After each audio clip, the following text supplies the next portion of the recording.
before we dive into the topic today, we also always acknowledge the lands that we are on. So Royal Roads University is situated on the traditional and unceded lands of the Kosepsum and the Lekwungen ancestors and families who've been here for thousands of years. And I'm working from home as well today. So I want to also acknowledge that I'm on the traditional lands of the Kwetson peoples. So yeah, no matter where we're joining from in the world, just want to take this moment to be able to appreciate and show gratitude to where we get to be and work and live and play. Mm-hmm. So today's topic is good grief, honoring a climate range of emotions for active hope, which is such an important topic in this in the times that we're in right now. So my name is Christy Jones, and I'm an education advisor at the university. But I am thrilled to be joined by two wonderful people who will be taking on this topic today. So firstly, Dr. Hilary Leighton, who is an associate professor at the university, but has many roles. She's also the program head for our Master of Arts in Environmental Education and Communication program, which we'll be touching on a little bit at the very end of the presentation. And then we're also joined by Mallory Palliyaguru, which apologies if I mispronounce the last name, always want to make sure I get that part right, but she is a student in our MAEEC program. That's the acronym for the program. And she's doing some wonderful work in this area. So thrilled to have our wonderful hosts today. And before we dive into the topic, I will just touch on the agenda very briefly. So firstly, we're going to be going over why we need to embrace a climate range of emotions. Then we'll start off our conversation with Mallory. And then at the very end, we will go over a brief overview of who we are at Royal Roads, the program specific information, and then the application process. But we really do want to make sure that you feel comfortable to ask questions all throughout the program or all throughout the webinar today. So feel free to use that chat box function, and we will try to get to those as we go along. So with that, I will hand it off to you, Hilary. I love how the light is changing in your room. Now your whole face is underlit. It's quite lovely. I mean, it's really, there's lots of things changing. We're in such a changing season. Yeah, and it's something I didn't have over the summer because the sun was so much higher. So I'm getting a key indication that the fall is here. Well, I also want to thank Mark Dickinson for being here, who's supporting us, and Christine, an enrollment advisor. So thanks everybody for joining in. It's nice to see you. And you know, we can't be in person right now all the time, so it's just good to see folks online. So thanks, Christy. I'm going to talk a little bit about good grief. I mean, you know, that's a saying we've heard. I think it was attributed to Charlie Brown, you know, the cartoon character. But, you know, what we're really facing right now is really worth talking about. And why I'm very keen about talking about it, as well as being a program head and associate professor. I'm an eco-psychotherapist and registered clinical counselor in BC in private practice. So the work I do in this program, what I teach eco-psychology, and the work I do with clients is not so dissimilar. So, you know, therapists and spiritual practitioners all recognize grief as being one of these, you know, potent healing experiences in the human psyche. And, you know, grief can break through that pain and the illusion of us being separate and reconnects us to the essential part of ourselves where our wisdom and our compassion reside. And grief reminds us that on a fundamental level of who, you know, of who we are and where we belong and really what we love. But it's not enough to just name grief. You know, in the profession, the therapeutic profession, cognitive-based therapy wants us to talk our way through, but that's just a partial approach. It's not enough. If we could figure this out, we would have done it by now, because this requires not only our fine, rational minds, but our feeling affect. We have to bring our feelings, our bodies, we have to bring our whole human selves to what's going on, to the presence of what's going on right now, if we're going to find our way through. And we need to do this together. Otherwise, talking about grief and pain is like going to a restaurant and eating a menu. You know, you won't get the full meal. So, you know, I look over to the wonderful Buddhist monk Thich Nhat Hanh, who lives in Plum Village in France. And he says, what we need to do now is to hear the sound of the earth crying. We need to, for the sake of all life on earth, to hear the sound of the earth crying. So what appears to be other all around us, other life, can be equally construed as concomitant of self, because we're all cells in this larger body, this earth body. We're all part of this living earth. And because we're all world and we're all connected, the sound of the earth crying is also the sound of our own grief. It's the cri de coeur, the cry of the heart. So the reason, how can we not feel collective trauma right now? I mean, look what's occurring for the earth. The earth herself is under siege, under threat. There's so many larger energies that are moving through the earth right now, disruptions of large ecological cycles on vast scales, a forever altered planet, a worldwide pandemic. If we're all connected by this web of life, how can we not be feeling what's going on? And I mean, this goes back a long, long way. All traditions understood us as connected. It's just been in recent history that we've forgotten our deep connections. I mean, if we even look back at the Vedic pantheon, we look back at Hinduism, and we look at the fiercest god of gods, Indra. Well, he had a net that he cast far and wide over the land in all directions. And each node and each vortex held a small jeweled crystal, infinite nodes with infinite small jewels, and in effect reflected each small jewel contained in the reflection of every other jewel. I mean, it was this beautiful ad infinitum reflection of each other in these jeweled nodes. So it was this notion that we're all connected, that everything is connected, and we reflect each other as we go. The ethnobotanist, the wonderful ethnobotanist, now retired from UVic, Nancy Turner, reminds us that in many North American indigenous cultures, this was known as the earth's blanket, this kind of webby entanglement, the web of life. And Thich Nhat Hanh says there's nothing that shouldn't concern us, from a pebble on the bottom of the ocean to the vast galaxies of stars above, because we're all made of star stuff. So, you cannot pluck a wildflower without troubling a star, that kind of notion of this interconnectedness. So, of course, we're going to feel everything. And this collective trauma right now that we're feeling under COVID and under climate change, we can't change what is happening in this moment, but we can change our relationship to the pain. So we have a choice of how we will relate to suffering, but there will always be suffering. It's a very dark thing to sometimes want to talk about this, and many won't show up on a webinar like this. It's like, oh, grief, yay, sign me up. That's not how we operate. It's a disagreeable subject, so many won't come. But we have to find our way through. And right now, this crisis allows us kind of a beautiful opportunity, this beautiful crisis that we're in. And I'll say beautiful, because I say to my clients and my students, don't waste a good crisis. We have this case of mistaken identity that we're separate from the rest of the world, that we're dominant, that we're better than. And we've taken up this identity of laborers and consumers and dominators and extractors. And we're competing with each other in this kind of rugged individualism that's driven by greed and fear. No wonder we're filled with grief.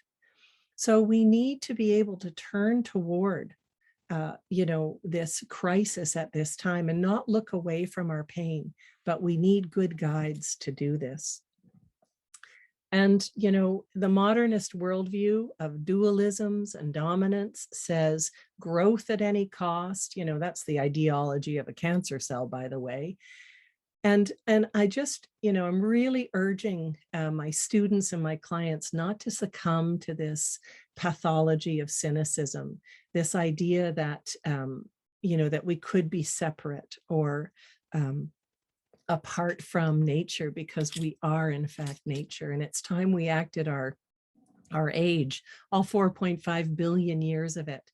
So this is like a crisis of perception that we're in. And my teacher, Joanna Macy, wonderful Buddhist, eco-philosopher, author, has been teaching the work that reconnects for about 50 years. She says, we're in a crisis of perception. But at the same time as everything is kind of unraveling in the world, it's still business as usual in many places.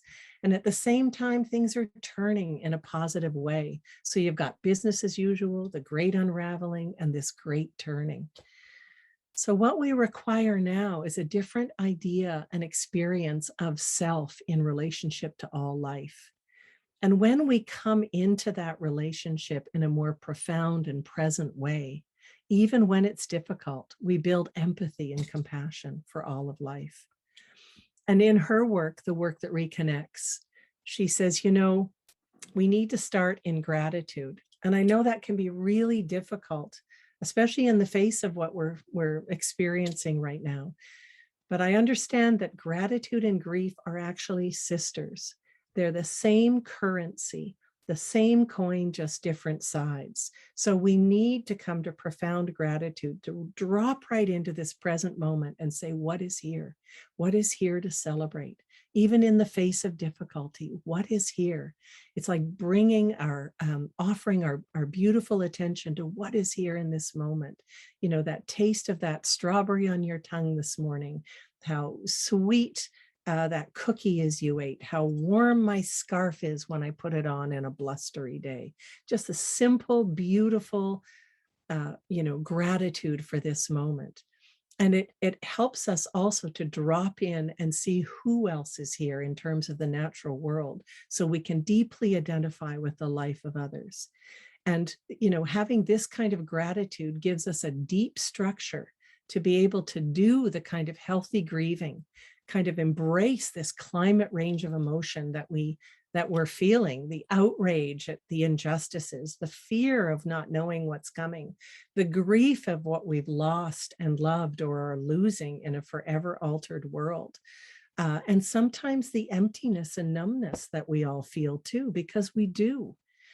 So to be able to have a healthy grieving process, practices and processes that allow us to feel in contained but really elegant ways, allows us then to, as we develop compassion, we can hear the stories of all people, even people whose motivations run counter to our own. We can hear the voices of the ancestors, of our peers, our adversaries, and even of the earth herself. And in this place, when we release some of these emotions, we can actually move through to a place where we kind of see the world anew, kind of freshly see the world, and we can carry on and do the work we need to do. We need to have eyes that see beyond our time. But this is cyclical. We need a kind of a grief practice. We need to look at grief as a competency, that when we go dark, that when we have these moments, we don't medicate. We don't try to escape or deny, but we actually turn toward this darkness for a time, and with good guides and good guidance, and allow ourselves to sit maybe in a fallow time, to feel these full expressions, so that we can reorganize and come out to new levels of maturation and identity. It really is a systems approach to psychology. It's like system science for any of you who are familiar with that.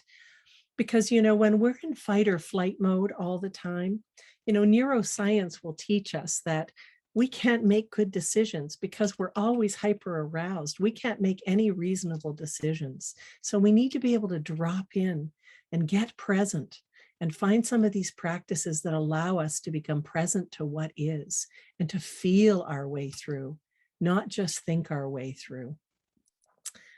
So here we are, in this life with this breath, this body, these minds, these wonderful senses that we have in this incredible planet that we live on. Thanksgiving is this weekend. I just feel so much thanks for all of life. We're in this wild, complex system.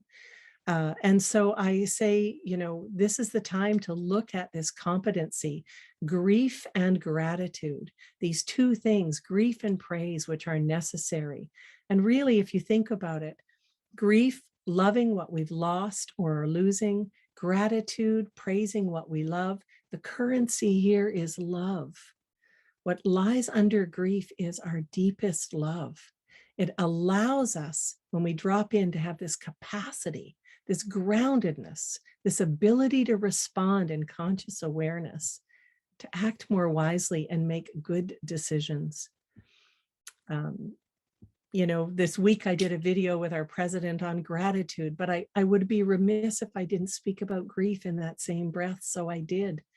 And I reminded, you know, I reminded myself in that talk about Khalil Gibran, the wonderful Lebanese writer, who said, sorrow carves our heart out so we can experience more joy. We can't have the one without the other. And just as that is true, we can't just heal ourselves. We're healing the world when we do this. When we heal the world, we're healing ourselves. That's that beautiful reciprocity. But boy, when things are tough and when the egg is cracking, let's say, it can look like destruction. But perhaps this time and these collapses and what's going on are the precise disruptions we need to have something else be born, something else to come. I'll just briefly relate this to the cocoon and the butterfly story, that the pupa, moves into cocoon and completely almost liquefies, completely nearly dies. But what comes together are these community cells, these imaginal cells, to reform this butterfly being who, until the cocoon rips and she, dries off her wings and flies, she doesn't even know that she can fly. I mean, the one who flies out can hardly identify with the worm that crawled in. So when we're going through these transformations, it can be bitter, it can be difficult. But transformations and ordeals are always about reorganizing to some new level, to something else, leaving something behind we no longer need and coming to something. I'd say in human psychology, it's more maturation and initiating to new levels of identity. But that means sometimes we're going to have to collapse. Just like the seed, when its greatest expression, it needs to come completely undone for something to grow up into the light. But we need darkness because everything begins in darkness. No life begins in light. It all begins in darkness and moves toward the light. So, I understand that while we're all feeling pain, in the program that I run, I encourage students to also feel the pain for the world, to connect themselves to that larger pain, so that we can see we're part of this larger system. We're not separate from it. All of it is connected. And so it also is proof of our profound love. And we have many practices in our program, practices of gratitude and presence, and ways that we, that we can move through our feelings, because while environmental education and communication is theoretical in some ways, it's also about relationships with places and other humans and our fellow creatures and our own souls. And so, if we're going to be ready to address and to face the world's pressing problems and be sane and be healthy and be able to be in our full feeling selves, then we need to go through some of these back loops and adaptive cycles and allow some of these emergent properties, these reorganizations to happen. But if we deny and repress and suppress, we'll never really get anywhere. We'll just feel worse and worse. We all know what it feels like if we don't cry when we have to. So, finding ways, beautiful practices, rituals, ceremony, this is what we're offering. This is what I teach in the MAEEC program. And I think this is also what Mallory is going to also talk about, is some of her own, the ways that she found doorways through, the biggest doorways she could walk through toward the rest of her whole life. So Mal, are you there? Do you want to put your camera on? Yeah. Rachel, do you mind taking your camera down for us so that we have more bandwidth? Thanks. Okay, there you are. Hello. Hello. So nice to see you. I feel like I've just been yakking away here, but it's a favorite topic to speak about grief. And I know that sounds odd for people, but you understand what I'm talking about. I do. You do. So thank you for joining. I think it's very brave for you to speak about this project. I think the whole project you've done is just so brave. So I do want to just, reiterate on the screen, it says the title of I kind of hijacked part of the title for this webinar. Thank you. Good Grief, an autoethnographic and arts-informed study of grief as a practice toward health and wholeness. So tell me, Mal, did you always know you were going to research grief? Like, how did this come about for you? So good question. First, I want to start off by acknowledging that I live, work, learn, and play on the unceded traditional and ancestral lands of the Kwantlen First Nation. And I am so grateful to be here today, and so grateful to Hilary and Christy for inviting me to be here, to invite me to be brave, and also for all those attending for listening to my story and experience. And did I always know I was going to research grief? Not at all. To be honest, it wasn't even something that crossed my mind when I started my journey in the MAEEC program. Having a background in waste reduction communication, I had thought that I would do something more on those lines, but this topic did come to me slowly. And of course, the inciting incident was shortly after my first year. It was actually in October that someone very dear to me very suddenly and unexpectedly passed away. And in that moment, the rug was completely pulled out from under me. I actually remember reaching out to you, Hilary, and you offered me support, but you also offered me options that I could defer and whatnot. But I was so determined to keep going within this program, and in some ways so determined to push that whole experience aside. I wanted to stay the same. I wanted to say that I was in control of my life. Control was actually a big component, that I wanted to be in control of my life. So I just pushed it aside and kept on going about my life. And it wasn't until second year residency, during your eco-psychology class, where this topic of grief came up and was spoken about in not just in the privacy of my own head, where I was grappling with this idea of what grief is. You know, I've watched Charlie Brown. I know he says good grief all the time, but what grief meant to me, and to others, I had no idea. So when it was spoken about,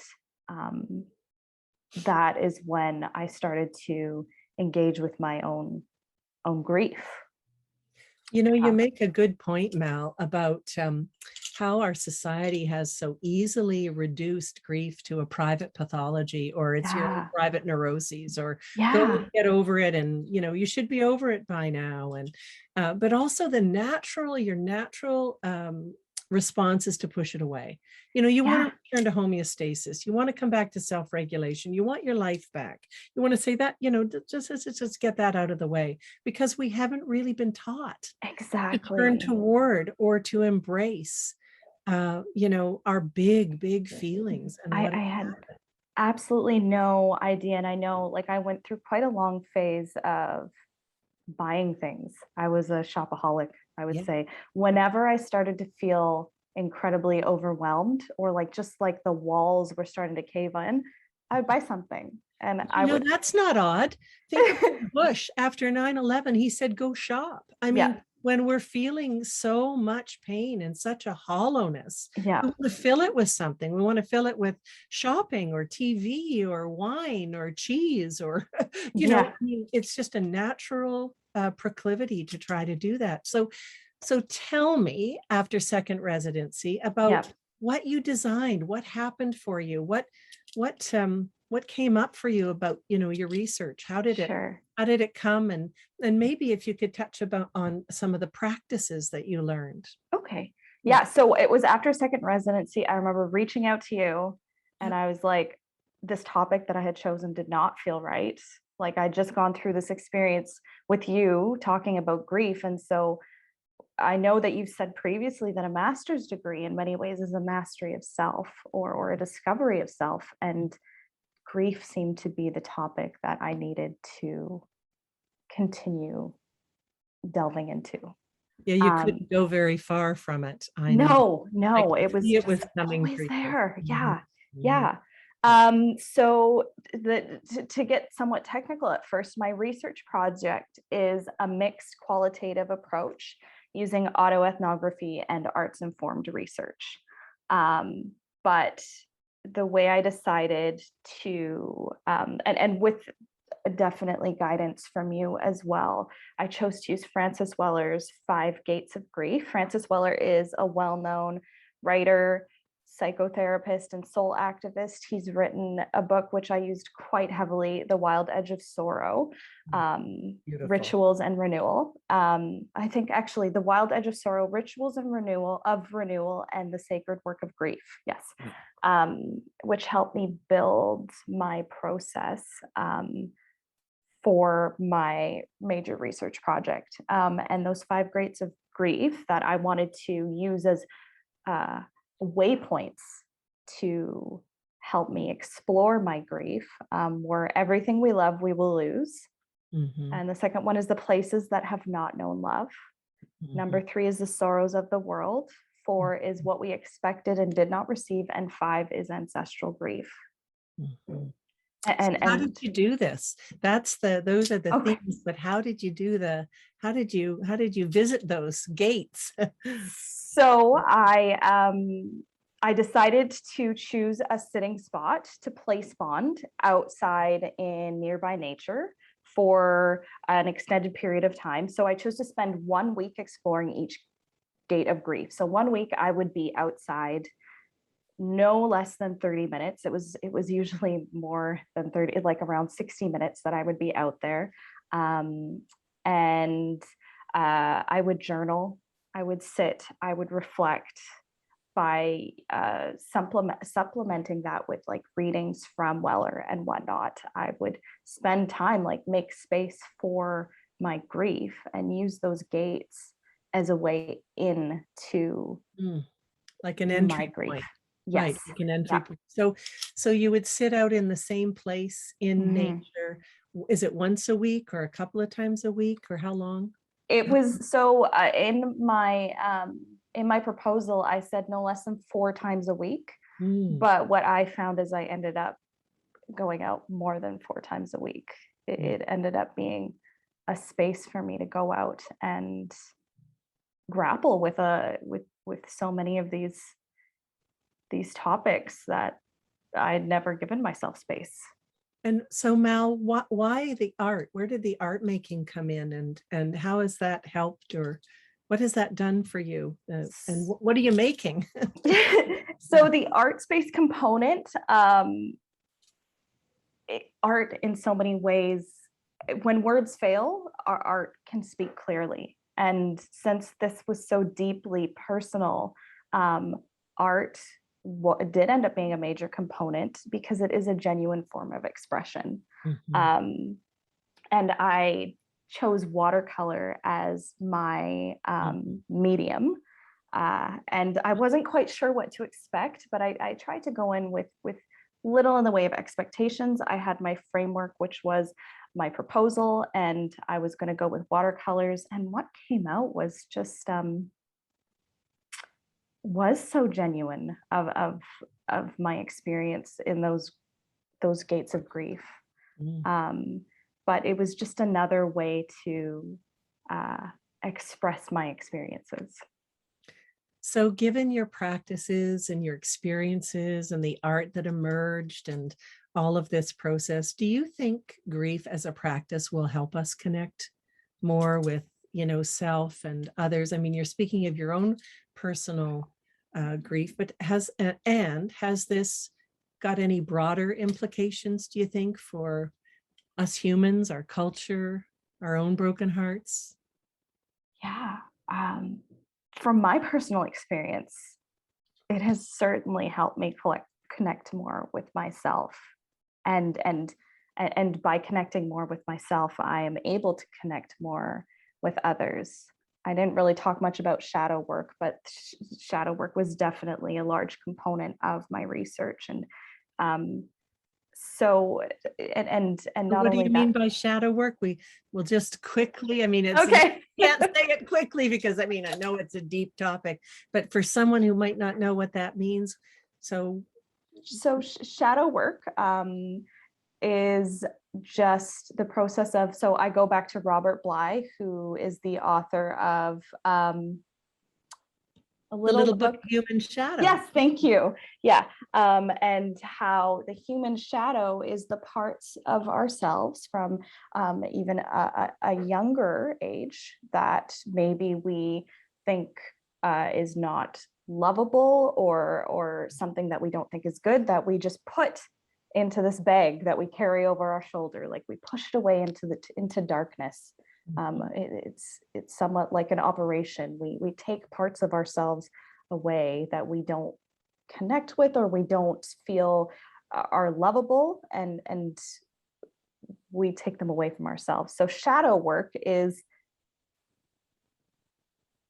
looking at that, is not turning away from your shadow, is willing to go into those places that you're not even are aware exist, or that I wasn't even aware existed within myself, and making space for my shadow, accepting my shadow, And integrating it. Yeah. yeah, You've yeah. changed so much. Oh You yeah. have changed so much since we first met. I mean, and just I love hearing you speak about these things because your understanding is just so, obvious of how you've come to it. I mean, when you're talking about shadow work too, as I was talking about grief and gratitude, that's like shadow work, that under our grief is our love, and under our love is our grief, because, while I'm looking at these beautiful flowers today, I know their life is fleeting. Yeah. I mean, you can't have the one without the other. Yeah. And to be able to look into what's disavowed and not allowed in our life, to bring more of our wholeness forward, like being able to express ourselves so fully and integrate more of who we are, well, that lets us do our work for the world. We're free to then be with others and have great empathy, and not be always caught on our own emotional hijackings, and what keeps us small, or what makes us think grief is a pathology, or a personal neuroses. Yeah, exactly. Like you connect with yourself, and it allows you to form better connections with others. It's reflective. So are you glad you did this? Are you you said good grief, so absolutely. It has been incredibly life changing for me to have gone through this experience, or to have allowed myself the space to go through this experience. Yeah. Well, it's been a wonderful thing to accompany you on this experience. Yeah. Just watching what you're going through, I'm just in awe. And, I know it's not been easy at times, but sometimes, I would expect we would have a call, and you would I'd think, oh, this might be hard. It was a big gate. You wouldn't believe what happened. And so it was so marvelous to see. And sometimes it was really difficult, for sure. But then there was also this profound joy that's been coming up for you. Exactly. It was incredible. Like, the experience was absolutely incredible, more than I could have ever imagined, because there were some days that were dark, and I know, going back through my journal and whatnot, there were days where I was like, why am I doing this? Like, I don't want to be out here. And then the next day, something incredible would happen. I had this wonderful experience with a bird that just completely changed my outlook. It's just like looking outside of myself, and looking around me at the world, and feeling the support of the earth. Yeah. I mean, imagine that we don't think we have to do it all ourselves. We have human guides, but also to have earth as embracing us as well. That's why the sitting in nature, it's not just recreation, it's medicine. Yeah. It's relationship. Well, Mal, I just can't thank you enough for being brave to do this kind of research, and to bravely bring it forward for us, because I know that it's hard won for you. This has not been an easy journey, and it's been, sometimes terrible, but also beautiful. And that's that both and that we just hope happens for researchers. So you know me, I'm going to end our part of the session before we go on and talk more about the program or answer questions. I'm going to read a poem because, you know, poetry Excellent. and art, this is all when, you know, a lot of our language fails us, poetry and art can come rushing in and, you know, bring this beautiful way of knowing that we have no defenses against. So it comes from the translation that Joanna Macy and Anita Barrows did of Rilke's work, and it's called Sonnets to Orpheus. And so this is to you, and it's also to our participants here today on the call. And it goes like this. Quiet friend who has come so far, feel how your breathing makes more space around you. Let this darkness be a bell tower and you the bell. As you ring, what batters you brings you strength. Move back and forth into this change. What is it like, this intensity of pain? If the drink is bitter, turn yourself to wine. In this uncontainable night, be the mystery at the crossroads of your senses, the meaning discovered there. And if the world has ceased to hear you, say to the silent earth, I flow. To the rushing waters speak, I am. There we go. Right, there's our silent clapping. Oh, you're a good MEEC student. You know how this all goes, don't you? Yes, Yes, I know you do. it's beautiful. Well, so I don't know if there's questions for you, Mal, but let's just see if in the chat room we've got something. Oh, well, Christy's asked, do you have a background in art? Was it something you were good at before the experience? And she was saying she shies away from art because she feels like it's something she has to get better at. I did not, although I enjoyed art, I liked doodling during like lectures and whatnot. I didn't have an actual background in art, and that's why I thought watercolors would be a great opportunity for me to get into it, because there is no wrong answer with art. So I don't think it is something that you need to get better at. You just let your fingers and your body do the talking. Well, that's like any practice, right? So we Yeah. say, are you good at grief? You know, I'm no good at grief. I can't do this. We say, well, let's just practice. Let's show up. You know, when you said watercolors to me early on in this process, I thought they kind of remind me of, you know, tears themselves, how if a tear fell on a painting, how it would, in its watery path, just make its own kind of message, you know. I Yeah, thought it was so appropriate. true. Mm-hmm. Oh, you've got another question. Are there other authors that you'd recommend that you found especially helpful? Yes, so off the top of my head, I did look at Joanna Macy's work, and Mallory Somé as well. I said Francis Weller, Robert and Bly. Robert Bly, Mhm. and also Grime. Let Oh me yeah, just Ronald Grimes. Ronald Yes, Grimes, that's yes. right. Wonderful ritual work. Mhm. Isn't it something in the bone? Yes, yeah, now I have to look that up. And also Martine Prechtel. Prechtel, Prechtel, also, Grief and Praise. That's yeah, right. yeah. Yeah.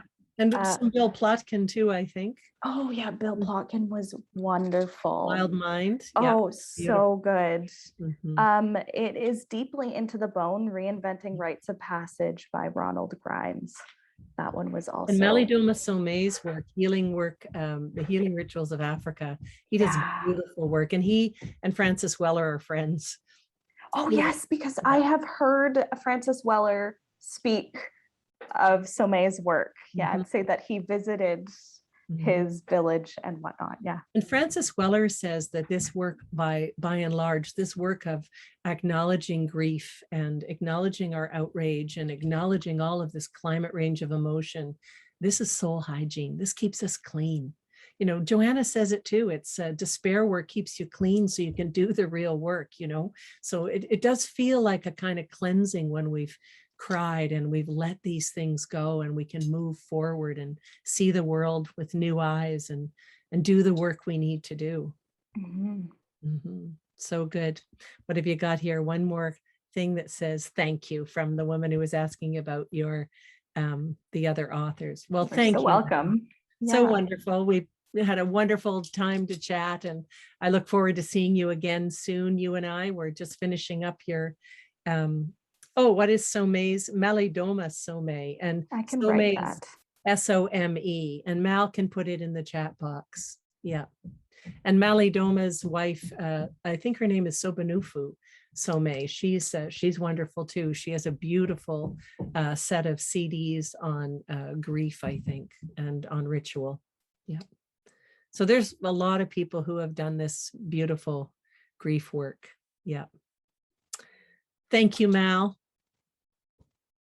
You are so welcome. Thank you so much for asking me to come today and Yeah, so great. speak to So everyone. we'll turn it back to Christy and we'll carry on about the program and what the program looks like. And so here we go. We'll go forward with the slides. Hi, Christy. Hi, thank you so much, Mallory. That I had goosebumps at multiple times throughout that whole discussion. So really, really appreciate you being vulnerable and sharing something that's not easy to talk about. And but I think is so, so important. So much gratitude for you joining us today. And with that, for the rest of the session, we're just going to talk a little bit more about the program that Mallory is taking right now and that Hilary is the program head for. So I'll pass it back over to you to dive in. Okay, great. And anybody, if you have any questions as we go, just pop them in the chat so that we can address them, because I know that we'll be a little short on time. Okay, next slide, please. So our program is a blended program, which means that, it's both online and on campus. Now, during COVID, we have been all online, and that will be shifting as we move into the next sessions next summer, we hope. We're pretty sure, but by next summer, we'll be able to be back to something more like our blended programs. Next slide. So the way that the MA in environmental education is structured is that we first start with 3 courses that comprise the graduate certificate in environmental education and communication. So some people come and take just the first 3 courses. Next slide, please.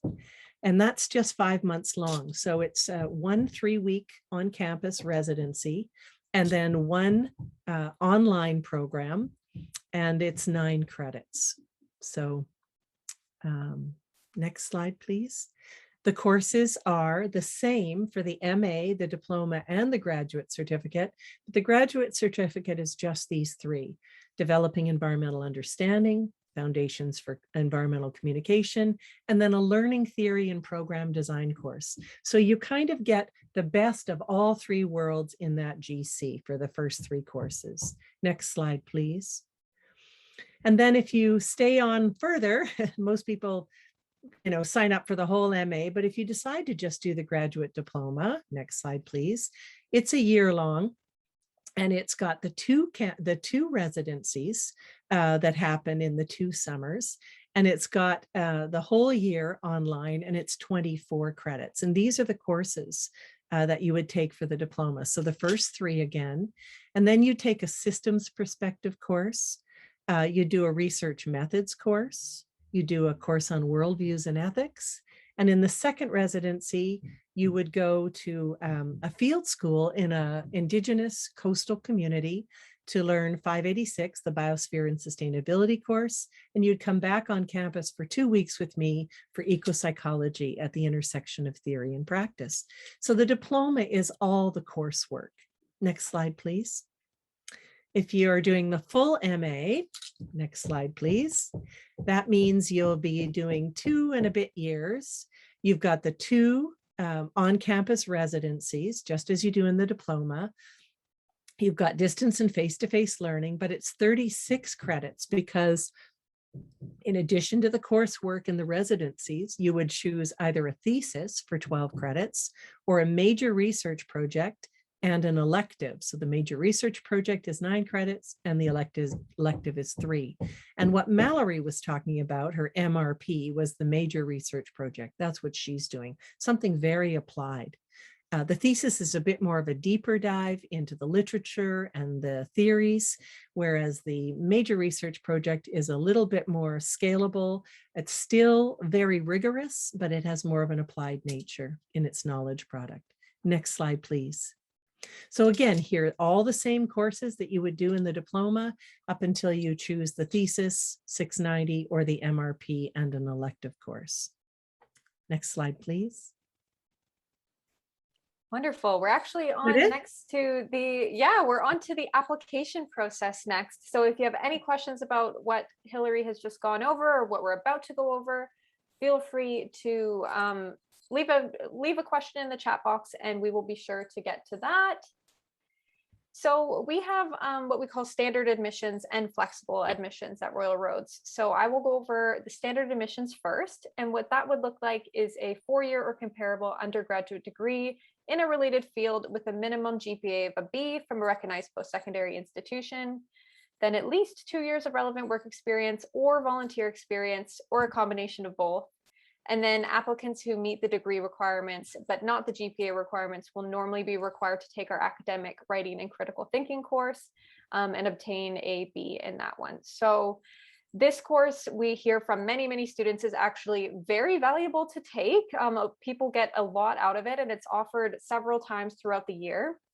So we recommend it even if you are not in the category of flexible admissions or meeting not meeting the GPA requirements, but just want to take it anyways, because you really get a good foundation and to get your head back into the space of being in the academic world. So learning things like academic writing, referencing, researching, all of those things, it's really sets you up well to begin the program. Yeah, I mean, it's a great tool. You know, if you're not wrestling with the writing, then you can wrestle with the content, which is what worth wrestling with. But, you know, if you're too afraid to, I call it page fright, you can't show up at the page with your thoughts, or you don't think that you have the chops for the writing, take that course. It's a fantastic way to really give yourself such a great foundation going in. Yeah. Mm-hmm. Yes. So if you don't feel like you fit into the requirements from the last slide, do not fret. Feel free to reach out to us and we can discuss what it could look like for you to still apply as well. So flexible admissions is for applicants who do not meet the requirements on the last slide there. It would normally look like 6 years of relevant work experience or an equivalent combination of that education and experience, a combination of post-secondary and professional accredited qualifications, and then generally required to take that academic writing and critical thinking course. So please don't count yourself out if you think you might have a bit of a different background than what it might say on our website, because we would love for you to still apply. And if it's a good fit for you, we absolutely want you to be a part of the cohort. And we think that all of the experiences that you've had in your life can really contribute to your eligibility and bring something super valuable to that group. Absolutely. And that'll be made evident, hopefully, not only in your application, but in that personal statement that you write. Yeah. Yes. So we will cover that on the next slide. slide here. Right. Segue. Oh, yeah, I know these slides. Yeah. Perfect timing. So for the application, to start off the process, there is an online application fee of $128.81. And then there's some supporting documents you'll need to add to your application. So the first one on here is your official transcripts, and those do need to arrive to us sealed from whichever institutions that you've attended in the past. Although with COVID-19 happening right now, there are some institutions that are doing emailed official transcripts, and we'll accept those as well. Next one on here is a detailed resume. So this can be quite a bit longer than a typical job application resume, for example, because we really want you to include everything that will speak to your eligibility to the program. So obviously things like education and work experience, but do include all of the volunteer experience, specific projects that you worked on, conferences you've attended, anything like that. We really want you to add in here. And then as well, to go with that, there is the personal statement that Hilary mentioned before. So that is a one-page document that really lays out why you want to take the program, communicates more about you and your life experiences, what you hope to get out of the program in general. And this can be a bit of a daunting document to start, but it really helps reaffirm for yourself as well why you want to take the program, and take on education again at the master's level. And so not only what you want to get out of the program, but what you're willing to contribute. Yeah. That is critical. When we're talking about this kind of program, the whole notion of reciprocity is foundational. So while you're taking a program, what are you also willing to give? What are you here to bring? Because that illuminates some of your gifts that may not be something made evident on your resume or in your transcripts. So this is the opportunity to say, why you, why now? How's this going to work? And I can tell you, most people go over one page. Yeah. And Mhm. honestly, yeah, like you saying that, Hilary, is like so true with like what you contribute to the cohort, because I've taken a different program at Royal Roads, and that was such an important part for me, as I was actually astounded by how much I was learning from everybody else that was in my cohort. So you might not think that off the bat. You might think that, oh, I'm here to learn from the coursework and my professors, but it really is important, that curated group, that everyone has something to offer. Absolutely. And that the classroom itself in an applied manner has a two-way flow, that we know that people in the room come with incredible experience and knowledge. So, a lot of our, in my program, each teaches. we honor the teacher and everyone. Mm-hmm. Yeah. Lovely. Totally. And then the last one on here is 2 letters of reference. So it's ideal if those come one from an educational background and one from a professional background. But there is a little wiggle room there if it's been, say, a number of years since you've been out of school or something like that, for example. But with that, it is ideal if we can receive those references directly from who is referring you, from their professional email address, so we can verify who they are. Exactly. Yeah. So some key dates you want to note down. The next start date for this program is July 11th, 2022, and then the application deadline for that would be in April. And if you're looking for a year after that, the next one after that would be July 10th, 2023. That seems so long away, but I mean, in COVID, my timing has changed so much. Someone said to me the other day, it'll be 3 months on back order. I said, fine. They said, fine. I said, yeah, what's 3 months? But 2023 still looks a long way away. I'd say if you can come in 2022, come on in.